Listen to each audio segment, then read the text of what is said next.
Exécuté par qui? Fabrice Florent. Bonjour Maude. Bonjour. Oh là là, j'espère que vous allez bien déjà, chères auditrices, chers auditeurs. J'espère que Maude, tu vas bien. Mais j'espère que tu vas bien aussi et que vous passez un bon été. Un bel été. On vous imagine sur la plage en train de vous faire dorer la pilule. À la montagne, en train de faire des randonnées dans les Alpes. Ou peut-être tout simplement au travail, en attendant d'avoir, on espère pour vous en tout cas, des vacances. Des vacances. On parle... Peut-être dans la voiture d'ailleurs. Ah, excellente idée. Excellent, peut-être que vous êtes dans la route. Sur le chassé-croisé. Chassé-croisé. Ce week-end de retour de vacances. Oh là là, incroyable. Incroyable. On vous parle cette semaine, on vous parle depuis 6 semaines maintenant de ce que ça signifie pour Maude et pour moi de bâtir un projet et un succès à long terme. Et là, cette semaine, on va discuter ensemble de se relancer, putain, le mec bafouille, dans un nouveau projet long. Ouais. Parce que toi, ça y est, t'as terminé ton premier bouquin. Oui. Et là, il est temps de se mettre au deuxième. Ça fait un petit moment que tu t'y es mis. Ça fait un petit moment que je m'y suis mise. Et la question que je me suis beaucoup posée, c'est est-ce que c'est plus facile ou est-ce que c'est plus dur ? Parce que, je m'explique, à la fois, c'est beaucoup plus serein parce que j'ai un éditeur, alors que pour le premier, j'avais personne qui m'attendait. Donc, il y avait quand même faut une petite force de caractère parce que là, je suis en train d'écrire alors que je pourrais faire autre chose et vraisemblablement, personne ne me lira jamais. Donc, il y a un petit peu la petite flamme dont on parlait dans les épisodes précédents de si, il faut quand même continuer. Donc là, il n'y a plus ça parce que j'ai un éditeur qui m'attend. Je sais que ce livre verra le jour. C'est beaucoup plus confortable. Et en même temps, tu me vois venir, il y a quand même la pression. Est-ce que ça va plaire autant ? Est-ce que je vais décevoir les gens qui avaient aimé mon mari ? Est-ce que je vais faire moins bien ? Est-ce que je vais être déçue de sa réception ? Toi-même déçue ? Moi-même déçue. Est-ce que ? Donc voilà, il y a un peu ce... Quand tu refais quelque chose que tu avais réussi en petit 1, comment ça se passe de refaire ? Dans l'épisode précédent, tu as longuement parlé de justement comment tu te protégeais de tout ça. Oui. Pour éviter de peut-être t'emballer. Ouais. C'est ça ? Oui. Qu'est-ce qui fait...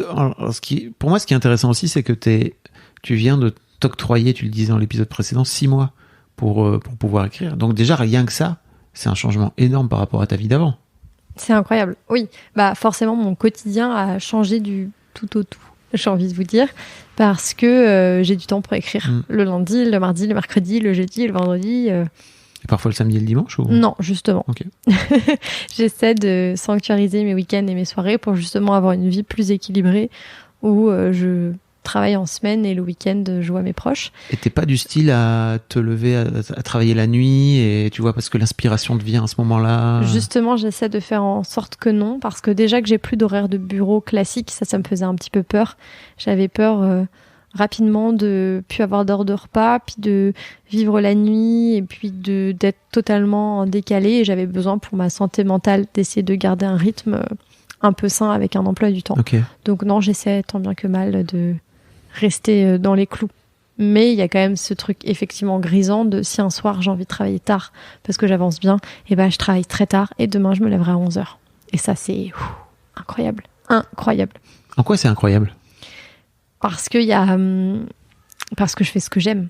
Et en fait, je l'ai senti l'été dernier quand j'ai pris 3 mois de congé sans solde pour écrire, où le dimanche soir, j'avais genre des petits guillis dans le ventre d'excitation parce que je me disais demain on est lundi, j'ai trop hâte. Et en fait, le fait de pas écrire le week-end, c'était aussi une manière pour moi d'accroître la frustration parce que j'y pense le week-end, mais j'écris pas. Je me force entre guillemets à pas écrire. Et donc le lundi matin, je suis genre pleine. T'as quand même toujours la tête dans ton roman. Ouais. Même si t'es pas devant ton ordinateur, j'imagine que ça te quitte jamais en fait. Jamais. J'y suis toujours dedans, j'ai toujours un peu le nez dedans et j'y pense tout le temps.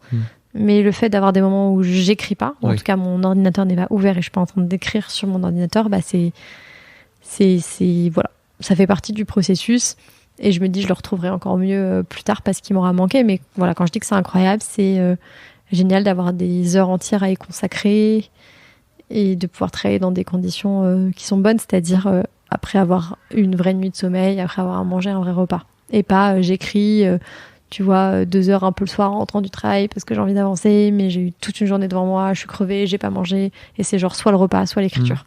Et pour moi, le luxe, c'est d'avoir et le repas, et le dodo, et l'écriture. Et tu te sens meilleur de ce fait? Parce que tu vois, je me disais peut-être qu'il peut y avoir un truc où le fait de grinder, justement, tu vois, de galérer un peu et de te dire, ok, j'ai que 2 heures pour écrire, donc il faut que je sois hyper machin. Ça te met aussi peut-être dans une autre tension? Peut-être. J'arrive pas trop encore là à juger la valeur de mon deuxième texte. Mais ton ressenti perso, en fait? Non, j'ai quand même l'impression que quand j'ai des heures entières à y consacrer, le texte s'améliore. Ouais. Donc non, fondamentalement, j'ai l'impression que plus j'y passe du temps, plus je l'améliore. Et donc, quand j'ai du temps, ça va plus vite que quand je le fais par tranche de 2 heures. J'imagine. Parce qu'il y a quelque chose où j'ai besoin, quand j'ai une journée entière, j'ai pas peur de faire des changements structurels. Là, c'est le cas, par exemple. Je suis en train de travailler sur ma deuxième partie. Et je me suis dit, ça ne fonctionne pas. Et je me suis dit, c'est bon, j'ai toute la semaine, donc je reprends. Et je change, et je bouge, et je bouge, et je bouge. Parce que si j'avais que 2 heures, j'aurais peut-être été plus frileuse à vraiment mettre les mains dedans. Donc non, c'est plutôt heureux et serein à ce moment-là. Est-ce que tu as la sensation que, en dehors du fait que tu aies plus de temps, le fait d'avoir aujourd'hui des journées complètes à te consacrer, en dehors de l'aspect structurel, etc., ça t'a permis de pouvoir adopter d'autres façons de travailler? C'est sûr que je perds en efficacité. C'est-à-dire que je vais peut-être me perdre plus dans des détails où je vais me dire j'ai le temps de faire telle recherche sur tel aspect, je vais peut-être me perdre un peu, donc il faut que je fasse attention à ça parce que c'est pas ce dont j'ai envie non plus. Donc oui, je perds quand même le côté oulala, faut que je me dépêche. J'ai qu'une journée pour reprendre toute ma partie, donc go. Et parfois, je suis un petit peu nostalgique de cette période où je faisais beaucoup de copies pour des concours. On en revient en concours et où j'avais 6 heures devant moi. Et donc le chrono, et à la fin des 6 heures, je rendais ma copie, quoi qu'il arrive. Et c'était comme ça. Et j'avais mon plan. Je savais que première heure à deuxième heure, je faisais mon plan. Deuxième heure, j'écrivais le grand 1, grand 2, grand 3. Et je me revois face à ma feuille où les mots viennent pas tout à fait. Tu fais une autre formule de phrase. Tu le dis quoi qu'il arrive, tu ne veux pas laisser un blanc. Et là, il y a vraiment quand même un peu cet océan de je peux rester 4 heures sur un chapitre. Mais tu pourrais te créer cette contrainte-là. Ouais. Il n'y a que toi qui décides finalement. Ouais, mais c'est un peu compliqué quand tu sais que c'est un peu pour de faux. Et que de fait, tu as le temps. Pour de faux, dans quel sens? Personne va m'arracher ma copie. Quand tu passes ta copie, on te l'arrache de force. Oui. Là, personne m'arrache ma copie de force au bout de 6 heures. Et donc j'essaie quand même de regarder un peu l'heure à laquelle je commence et à laquelle je finis pour pas me perdre dans des vortex d'inefficacité sur mon texte. Et je me connais plutôt bien, donc ça va. Mais t'as des techniques, tu vois, par exemple, je sais que chez Mademoiselle, il y a un truc que par exemple Mimi adorait, c'était la technique Pomodoro, tu vois. En fait, elle écrivait à fond pendant 25 minutes. Et tu sais, tu fais 5 minutes de pause, elle allait fumer une clope, elle revenait 25 minutes. Ou vraiment, toi, tu te dis, je me pose dessus. Moi, je continue jusqu'à ce que je perde ma concentration. Okay. Je fais ça en prépa. C'est-à-dire que je déteste faire les choses à moitié. C'est-à-dire que soit je travaille pas, mais il y a la personne intense, mais il n'y a pas d'entre-deux de genre je travaille un peu, mais en même temps pas trop, mais en même temps je suis un peu sur mon tel, etc. En fait, je bosse. Si je sens que je me déconcentre et que pendant plus de 5 minutes, je fais autre chose, c'est-à-dire que pendant plus de 5 minutes, finalement, je suis en train d'envoyer un texto, je ferme mon ordi et je fais autre chose. Je vais faire un thé, j'appelle, je fais autre chose. Et après, quand je m'y remets. Mais quand je travaille, je travaille. Et quand je travaille pas, je ne travaille pas. Et le truc, c'est d'essayer d'accepter que parfois, je vais bosser que 2 heures. Ouais. Et qu'au bout de 2 heures, en fait, je suis cuite. Je n'en peux plus. Et non. Là, je suis déconcentrée et dire, t'y arrives pas, c'est pas grave, tu n'as bossé que 2 heures de toute la matinée, ce n'est pas grave. Essaie de ne pas te flageller, ce qui est difficile pour moi. Range ton ordinateur, fais une lessive, va faire un footing, fais autre chose et après, tu t'y remets. Ça fait 2 fois que tu mentionnes le footing. Ah oui, non, en plus, trop pas. C'est vrai? Non, c'était juste pour pas donner que des exemples, genre, je fais une pause pour vider le lave-vaisselle et faire une lessive, mais c'est un peu le cas. Okay. J'ai fait genre, super tes pauses, Maud, hein, c'est très fun, hein. Tu dis, allez, je m'octroie une pause, je vide le lave-vaisselle. Oh, qu'est-ce que ma vie est fun. Mais tu fais comment pour spoiler, mais en fait, je vous donne les coulisses, mais à la base, on avait pensé faire un hors-série sur la créativité. Tout à fait. Et en fait, je me demandais un petit peu, est-ce que de ce fait-là d'avoir du temps, t'as créé des trucs où tu vas ressourcer ta créativité? Non. Ok. Je réfléchis. Est-ce que ça va avec le fait d'avoir du mal à kiffer? Ça veut dire quoi, ressourcer sa créativité? Si je lis plus. Ouais, ça peut être ça. Ça peut être, peu importe, des trucs en fait qui te nourrissent d'une autre manière. Non, pas tant que ça, parce que ce qui me nourrissait beaucoup, c'était quand même mon travail. Ouais. Parce que ce qui me nourrit, c'est les gens et la vie quotidienne. Donc, il n'y avait rien qui me nourrissait autant que aller à la cantine et entendre mes collègues raconter des trucs et me dire ça fera une super scène, et de prendre des notes. Donc, forcément, je suis moins nourrie quand je suis seule chez moi. Ok. Donc, ce qui va me nourrir, c'est quand même d'aller boire des cafés avec des copines, d'écouter des podcasts, de lire, de regarder des séries et beaucoup la vie. Donc là, c'est vrai qu'il y a moins de vie dans ma vie. Mais là, j'ai pas tant un problème de matière première qu'un problème d'écriture. Oui. Donc j'ai déjà pris toute ma matière, j'ai écrit des pages et des pages, et là, il y a beaucoup de restructuration, de faire grandir des personnages, en faire disparaître d'autres, etc. Donc en fait, là, j'ai pas franchement besoin de nourrir ma créativité de nouvelles idées. Des idées, j'en ai eu plein. Ouais. C'est plus de travailler ma matière. Et alors ta structure, par exemple, comment tu la visualises? T'as un mur chez toi où tu as collé des post-it, etc., où tu prends les bouts, tu les changes, etc. Tu as une mind map? Non, c'est marrant, mais C'est juste dans ta tête? Un ami m'avait suggéré de faire ça en mode tu devrais faire comme dans les trucs policiers et tout sur un mur. J'étais en mode ouais, grave, ça a l'air stylé, mais je l'ai pas fait. Donc non. En fait, ce que je fais, c'est que j'imprime beaucoup.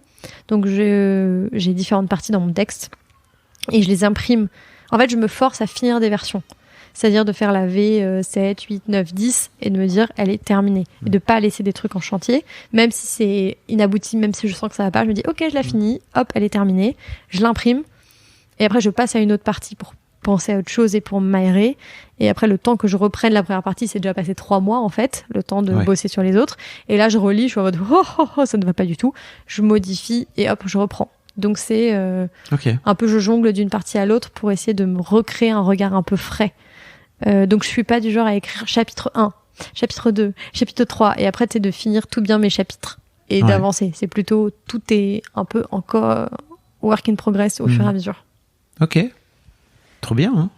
Et toi? Écoute, moi, comme je le disais un peu dans l'épisode précédent, c'est que en gros j'ai quitté Mademoiselle, j'ai vendu Mademoiselle avec la volonté de le quitter en même temps. C'est un truc qui se fait pas beaucoup pour les gens qui savent pas. Généralement, quand tu vends une boîte, on va dire les acheteurs vous verrouillent entre guillemets pendant 1, 2 ou 3 ans et en fait viennent parce que c'est important de racheter aussi une boîte avec son fondateur, etc. Et en fait vous mettent un bonus, c'est-à-dire que tu gagnes des sous si tu restes 1, 2 ou 3 ans en plus par rapport au prix d'achat initial. Comme a priori moi j'avais plutôt besoin et envie de retrouver ma liberté par rapport à ce projet et de plus rester dedans parce que c'était trop tard, il s'était passé trop de choses pour moi et il était temps de partir. Je cherchais un acheteur qui soit prêt à me laisser partir aussi, et c'était d'ailleurs ma condition sine qua non. Et le pendant de ça, c'est que je suis parti sans vraiment savoir ce que je voulais faire après. Tout ce que je savais, c'était que c'était impossible pour moi de me projeter dans un autre projet avant de l'avoir totalement vendu Mademoiselle, parce que c'est comme si, tu vois, t'es en train d'écrire, on en parlait de l'idée, c'est comme si t'étais en train d'écrire c'était horrible, et tu vois, j'ai commencé à phosphorer Mademoiselle à l'époque où j'étais encore salarié, sur la fin de mon salariat. C'était frustrant au possible, en fait, d'être coincé au bureau X heures par semaine. Et je me souviens très bien, j'ai une petite anecdote là-dessus, c'est que j'ai pris une semaine de vacances pendant mon préavis. Et en gros, le service RH m'a appelé au début de ma toute dernière semaine où moi j'arrivais, j'étais là. La libération arrive. Déjà, ils m'ont filé un préavis de 3 mois, ce qui c'était très long, quoi. 3 mois de coincer dans une porte, c'était chiant, parce que j'avais vraiment envie de partir. Et en gros, le lundi de la dernière semaine, les RH m'appellent en me disant, en fait, comme t'as pris une semaine de préavis, de vacances pendant ton préavis, ça va prolonger ton préavis d'une semaine. Et je me souviens, j'ai raccroché, j'ai pleuré, tellement j'étais alors que tu peux te dire une semaine, qu'est-ce sur tant d'années. Là, je me retenais de me lancer à corps perdu dans Mademoiselle et tout. Donc bref, ça avait été compliqué pour moi à gérer, et je savais pertinemment que je ne voulais pas me projeter dans quoi que ce soit d'autre tant que j'étais à la tête de Mad, parce que déjà il y avait besoin que je sois là et que je sois efficace, pas que je sois en train de penser à autre chose, pas que je sois en train de penser à vivre autre chose dans ma vie, etc. Et donc, quand j'ai quitté, j'ai repris mes podcasts sous le bras. J'avais Histoire de Daron, Histoire de Succès à l'époque. Mimi m'a dit, écoute, moi, ça fait quelques mois que je veux plus faire de Boys Club. Si tu veux, je te le laisse. Et fais-le tout seul, fais-le entre mecs, là, ça sera très bien. Et donc, j'ai repris aussi Histoire de mecs et je me suis dit, bon, je vais commencer comme ça, quoi. Je vais faire ça un peu à côté. C'est bien parce que je commençais un peu à monétiser et en fait, je me disais, ça fera rentrer un peu de sous, c'est sympa et tout. Puis c'était cool aussi parce que ça me permettait de pouvoir structurer une boîte d'entrée, tu vois, d'aller voir mon expert et dire, en fait, je voudrais créer une boîte qui soit à moi, etc. Bref, il y avait le terreau quand même pour créer quelque chose. Mais en attendant, je crois que j'ai mis quasiment 1 an avant de me dire, c'est vraiment ça que j'ai envie de faire. C'est avril 2021, tu vois, donc j'ai vendu en juillet 2020. Avril 2021, je me suis vraiment dit, ok les gars, j'ai envie de devenir créateur de contenu. J'ai appelé tout le monde autour de moi en leur disant, ça y est, j'ai trouvé ce que je veux faire. J'ai trouvé. Et tout le monde m'a ri au nez parce qu'ils ont dit, mais c'est exactement ce que tu fais donc depuis des années. What's new? Alors que pour moi, c'était complètement différent parce que je me vends entre guillemets en mon nom là. Je publie des trucs en mon nom. Là où jusque-là, certes, c'était moi qui faisais les vidéos, les articles que je pouvais écrire, etc. Mais en fait, il y avait Mademoiselle derrière en permanence. Et ouais, comme je disais, je me suis vraiment pris la tête autour de tu veux démarrer, tu veux y aller doucement, tu veux y aller keep cool et tu veux surtout faire en sorte de trouver de la liberté, d'être aligné et de trouver un truc qui te fait kiffer vraiment. Et je ne suis jamais autant aligné que quand je suis là à cette place-là. Franchement, c'est un kiff immense. Je sais que je suis dans mon élément et que je suis dans ma zone de confort où je suis expert, où je suis bon. Bref, c'était vraiment génial. Et je suis très heureux, en fait, tu vois, d'avoir réussi à monter ce projet, de pouvoir gagner de l'argent avec, de pouvoir faire des factures, d'avoir des sponsors, etc. Et je sais que c'est une chance immense, en fait, de pouvoir faire ça à 45 ans. J'essaie de me souvenir tous les jours qu'en fait, à quel point c'est une chance immense, où parfois, j'ai des trucs un peu durs et tout, où je me dis, non, mais, où il y a des matins, je me lève et je suis là, j'ai pas envie de travailler. Et parfois, il y a des trucs à faire. Il y a des jours aussi où je m'octroie le fait de ne pas travailler du tout de la journée parce que c'est bon, en fait, tout est fait, qu'il y a des épisodes de podcast d'avance, etc. Et ça, c'est un truc que je faisais jamais chez Mad. Je me permettais pas de faire ça. Là où aujourd'hui, je me dis, aujourd'hui, c'est pas ça. Allez, c'est pas grave. Demain, ça ira mieux. Et c'est trop bien. J'ai l'impression d'avoir hacké la vie, en fait, tu vois. Là où, j'en parlais dans l'épisode précédent, mais où j'ai été éduqué au travail c'est dur et le travail c'est compliqué. Là aujourd'hui, je me dis juste, le travail c'est le travail. Et j'ai beaucoup de chance de réussir, d'avoir trouvé un truc dans lequel je me sens totalement épanoui et à ma place, où j'ai l'impression de faire du bien au monde, parce qu'il y avait aussi de ça, j'avais envie de continuer à faire ça, parce que je crois que j'ai fait beaucoup ça avec Mademoiselle. Et de pouvoir apporter des choses aux gens et qu'en plus ça me permette de pouvoir gagner des sous. Franchement, pas mal. Que demande le peuple? Pas grand chose d'autre en vrai. Et donc c'était plus facile pour toi, pour reprendre le thème de l'épisode sur se relancer dans un nouveau projet, plus facile, plus dur. J'ai l'impression que c'était plus facile pour toi parce que tu savais un peu plus qui t'étais, ce que tu voulais. Alors, oui. Fastoche, genre je sais que je veux pas embaucher 10 personnes, que je veux pas... Mais ça, je te dis tout ça aujourd'hui parce que ça fait 3 ans. Mais en fait, entre-temps, il y a eu des soubresauts et des secousses assez énormes où déjà j'ai pris 2 mois et demi de vacances, tu vois, pendant l'été 2020. Je suis rentré mi-septembre. J'avais trop envie d'en découdre et de revenir. En fait, vraiment, c'était super parce que j'ai beaucoup travaillé chez Mademoiselle. Et je me suis notamment débarrassé de mon mal de dos que je traînais depuis 5 ans. Où il y avait des jours où je n'arrivais même pas à me lever tellement j'avais mal au dos. C'était incroyable. J'ai fait tous les kinés, les ostéos, les machins, les médecins du sport de Paris, de Belgique, de Lille. Enfin, vraiment, je me suis fait suspendre par les pieds. Enfin, des délires. J'imagine bien la scène du cochon pendu. Oui, exactement. Et en fait, pendant l'espace de ces 2 mois, mon mal de dos a totalement disparu. Incroyable, hein. Et donc mais quand même, pardon, je te coupe, mais on parlait du kiff et la difficulté de kiffer. 2 mois de vacances, c'est trop bien. Ça, c'est un vrai kiff. Ouais. Mais cool. Jamais fait, moi. C'est super. N'hésite pas. Je te conseille grandement. Mais voilà, je note. Hein. J'ai jamais fait. Je te conseille grandement. Où je suis parti un mois avec mes filles et puis après 1 mois et demi tout seul, quoi. Ou en couple ou avec quelqu'un. Et c'était super. Et franchement, oui, c'était. Et tu vois, je m'étais dit, ok frère, t'as bossé comme un âne. Maintenant, c'est le moment de kiffer, quoi. Ouais. Et en fait, en rentrant, ça a été vraiment d'affronter le vide et d'affronter. Ok, en fait, moi, j'ai envie de remplir mes journées. Mais en fait, je remplis mes journées de quoi maintenant ? Parce que, en vrai, j'avais 3 podcasts à faire tourner. Je travaille relativement vite. C'était hyper facile à faire. Et après, j'avais rien d'autre à faire. Et je me souviens très bien que je crois qu'en octobre, il y a ce jeu vidéo Hades qui est sorti et je l'ai installé un peu par hasard sur mon ordinateur et je me suis perdu dedans pendant 3 jours et je n'ai rien foutu. Et c'était un kiff. Et en fait, ça a vraiment été un énorme déclic pour moi parce que je me suis dit, attends, donc tes podcasts sont prêts pour la semaine prochaine et même pour la semaine d'après. T'as rien de spécial à faire, juste t'as envie de jouer à ce jeu vidéo, let's go mon pote. Hades, c'est parti. Hades, tu le défonces.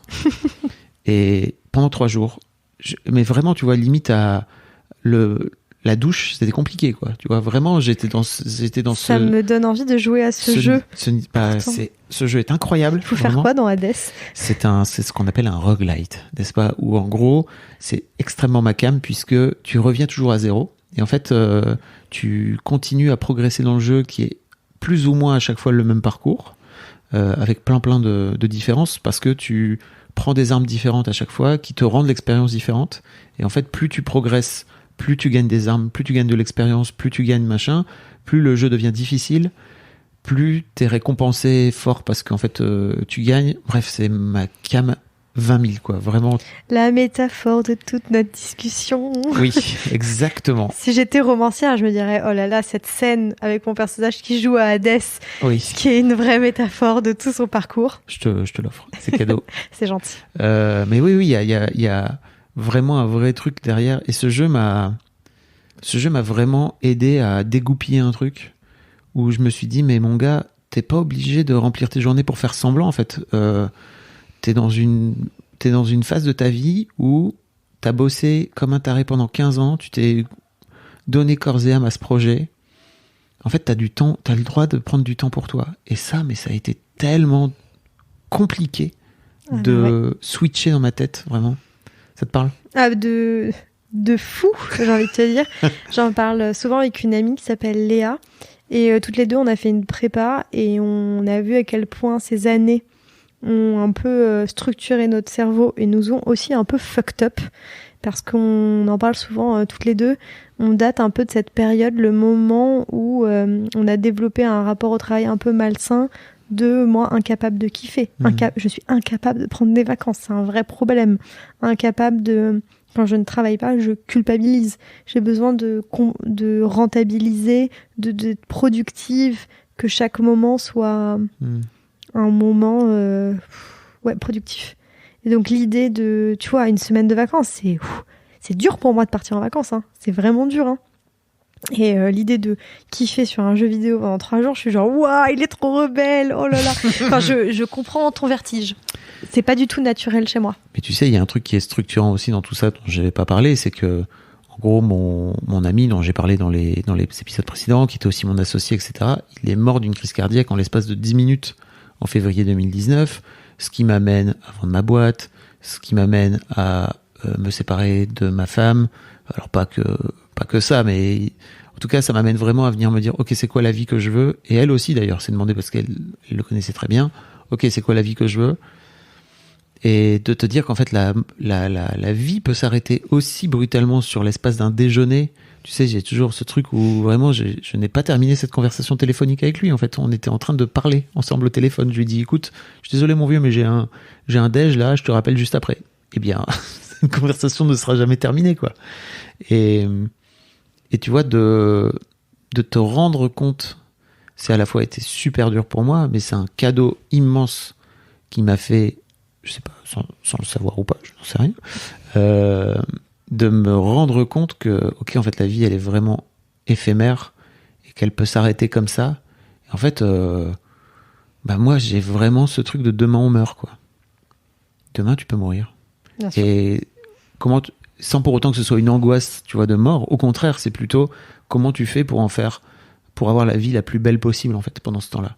Et ça peut passer par le travail, mais il faut aussi que ça passe par des moments où, à un moment donné, tu kiffes, en fait, tu vois. Et je sais, tu vois, par exemple, que je fais très attention à ça aujourd'hui parce que je me vois parfois ultra blindé certaines semaines de boulot, parce que je me suis fixé des objectifs en termes d'argent cette année, que l'année passée j'ai un peu galéré et qu'en fait ça m'a gonflé. Et je sais pourquoi je l'ai fait, parce que je m'en suis pas occupé de l'argent. Bien sûr, c'est voilà, le cordonnier mal chaussé et tout, hein, c'est un travail en progrès. Et je sais cette année qu'il faut que je fasse gaffe à ça, parce que je me vois très bien pouvoir repartir dans une boucle de la mort. Alors sans doute pas. Tu vois, il y avait une question de est-ce que tu referais pareil ou pas. Ouais. Bah non, en fait, je referais pas pareil, parce que même si ça vient me titiller parfois de dis non, t'aurais pas envie de monter un projet avec 30 personnes et de remonter du collectif et de remonter. Non, le prix à payer, il est trop fort, les gars. Et même si je sais que je le montrais fondamentalement pas de la même façon, que j'aurais pas du tout le même rapport au travail, que j'aurais pas du tout le même rapport à mes équipes, au projet, etc. C'est pas un truc aujourd'hui, en tout cas, qui me fait kiffer. Peut-être que l'année prochaine, on se retrouve là et qu'en fait, j'ai trouvé un projet qui me donne envie d'exploser. Mais pour l'instant, c'est pas le cas, quoi. C'est un peu, cet épisode, c'est un peu la boucle sur recommencer, tu vois. On prend les mêmes, on recommence et on repart à l'épisode 1 sur l'idée. Et retrouver une idée qui va tout chambouler ou pas. Avec à la fois, on est peut-être un tout petit peu plus sage de l'expérience qu'on a eue, et à la fois, tous les cas sont tellement différents et tu repars à zéro, quoi. Et ton 3e bouquin, j'espère qu'il sera différent de ton 2e. Et oui, et le 4e, et le 5e. Ouais. Mais oui, bah il y a aussi cette question-là en tout cas dans l'écriture, je sais pas si c'est le cas aussi pour toi, mais d'avoir un peu la peur de refaire le même bouquin. Tu sais, il y a ce cliché un peu de tu vas réécrire le même bouquin, que les deux soient trop proches. Ok. Il y a un peu ce truc-là dans l'édition et dans l'écriture. Et en même temps, j'ai écrire... un peu l'impression que Guillaume Musso, il écrit toujours plus ou moins les mêmes bouquins, sans vouloir le citer, mais j'ai pas beaucoup lu Musso, mais j'en ai lu 2-3, et à chaque fois je me disais, c'est un peu kiff-kiff, tu vois, c'est un peu toujours la même trame, etc. Mais ça et n'empêche je trouve pas que ça s'applique à Musso et à beaucoup d'auteurs que j'adore et que je lis, tu vois, dès qu'ils sortent un livre.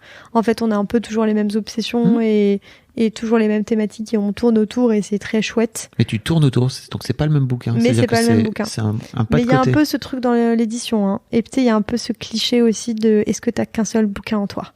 Genre, il y a beaucoup de trucs comme quoi, oui, c'est facile, entre guillemets, d'écrire un très bon premier roman, parce que, en fait, et il se dit que le premier roman, c'est le plus autobiographique et très perso. Et... Ah, bravo, Maud.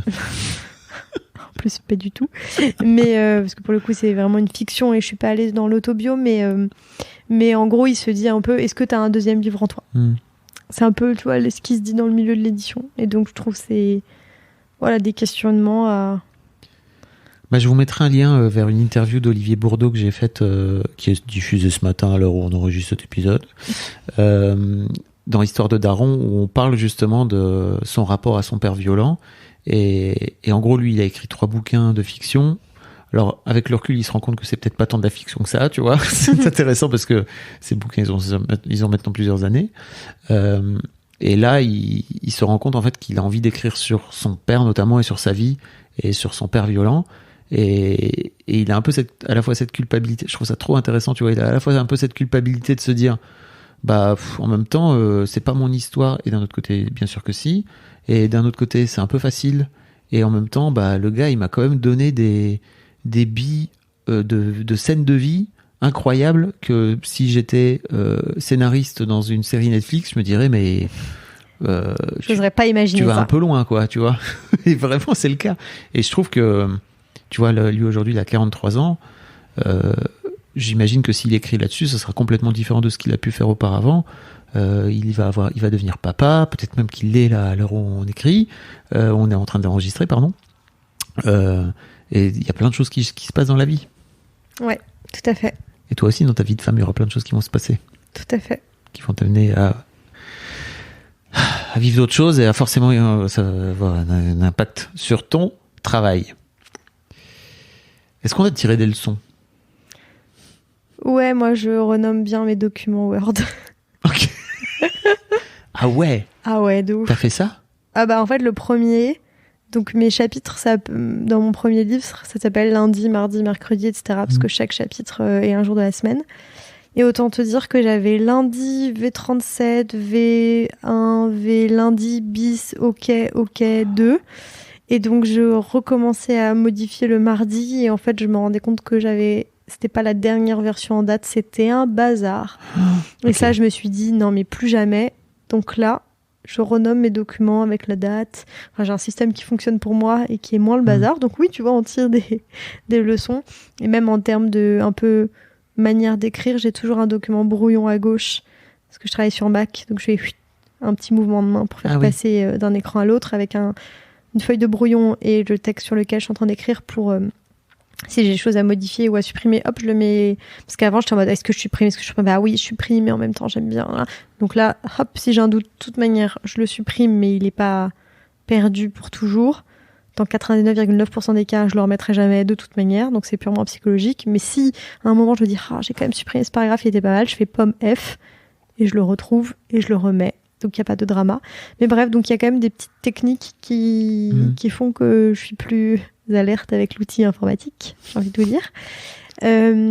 Et après, on a quand même un peu la confiance de se dire, bon, j'ai réussi à aller au bout de mon texte long une fois, et je sais que c'était un processus. Et j'ai fait un effort assez intense en ce moment de me remettre dans l'état d'esprit dans lequel j'étais en me disant, oui, ça a été dur aussi au milieu. Parce qu'il y a aussi ce côté où tu vas comparer. Je vais comparer un texte sur lequel j'ai bossé pendant 3 mois à un livre que j'ai mis 3 ans à écrire. Donc forcément, je me dis, mais je suis devenue nulle. Là, c'est nul ce que j'ai fait par rapport à ça qui était beaucoup plus abouti. Je dis, bah oui, mais enfin, il y a 3 ans de travail entre. Donc tu peux pas comparer les deux. Donc j'essaie de me dire, oui, quand j'écris mon mari, il y avait des longues phases de work in progress et c'est normal. Et c'est dans le processus que les choses se décantent. Et donc j'essaie aussi de faire confiance au temps. Et ça, c'est très dur parce qu'il y a des moments un peu traversés du désert en disant, là, je sais pas, je sens qu'il y a un déclic que j'ai pas eu dans le texte, je sens qu'il y a quelque chose qui marche pas, mais je sais pas quoi. C'était pareil sur mon mari et j'ai fini par avoir les déclics. Donc c'est juste avoir confiance et se dire, ça va arriver. Et de fait, là, c'est arrivé, donc je suis très contente. Ça viendra. Mais voilà, quand même se reposer un peu sur les appuis du premier pour me dire, ok, c'est pas ton premier rodéo, accroche-toi, ça va aller. Toi, pareil, j'imagine aussi que tu te dis, j'en ai vu d'autres. Alors, vraiment, j'en ai vu d'autres. Par rapport au rythme, souvent les gens me disent waouh, t'as plein de podcasts en même temps. Et je suis là, mais les gars, par rapport à mon rythme de travail chez Mademoiselle, c'est d'une simplicité, quoi. C'est une promenade de santé. Bah, je veux pas dire ça non plus, parce que ça serait, mais juste en comparaison, ouais, c'est plus simple. C'est beaucoup plus simple. Et en fait, si j'avais pas autant de podcasts, je crois que je m'ennuierais en même temps. Donc, il y a aussi un côté un peu boulimique de faire des choses et de produire des choses, et d'un autre côté je sais que je le fais de façon beaucoup plus écologique pour moi et de façon beaucoup plus responsable pour ma pomme que ce que j'ai pu faire auparavant, où je suis pas dans une frénésie comme une souris dans une roue, quoi, tu vois, d'aller à fond, quoi, pas du tout. Ouais, bien sûr. Et surtout après, en termes de production, de technique, etc., enfin, tu vois, j'ai appris tellement de trucs pour aller vite, pour savoir quoi déléguer, les trucs que j'ai envie de déléguer, les trucs que j'ai pas envie de déléguer. Il y a parfois où je décide de faire des montages moi-même, parfois je décide de les filer, et parfois je sais même pas pourquoi je décide de le monter moi-même. Je dis juste, il y a un truc en moi qui me dit délègue pas ça, donc je fais confiance à mon intuition. Ça aussi, c'est un truc que j'ai appris à faire beaucoup ces 3 dernières, on va dire, ces 5-6 dernières années. C'est vraiment à beaucoup plus faire confiance à mon intuition. Là où avant, j'écoutais très peu. Pourquoi faire, après tout, hein? On ferme les écoutilles, ça va aller. Jusqu'ici, tout va bien. Est-ce qu'il y avait d'autres choses à ajouter? On a parlé de plein de trucs. Hein. Eh ben, on prend les mêmes et on recommence. C'est un peu ça, hein. Ouais. On vous donne rendez-vous la semaine prochaine. Ouais. Jeudi prochain, 6h du matin. On va parler de mener sa barque. Une fois que, on va dire, vraiment long terme. Et ce sera le dernier épisode. Ce sera la dernière fois qu'on se retrouve. Oh, Pa, pa, pa, pa, pa, pa, pa. See you la semaine pro. À la semaine prochaine. Bisous.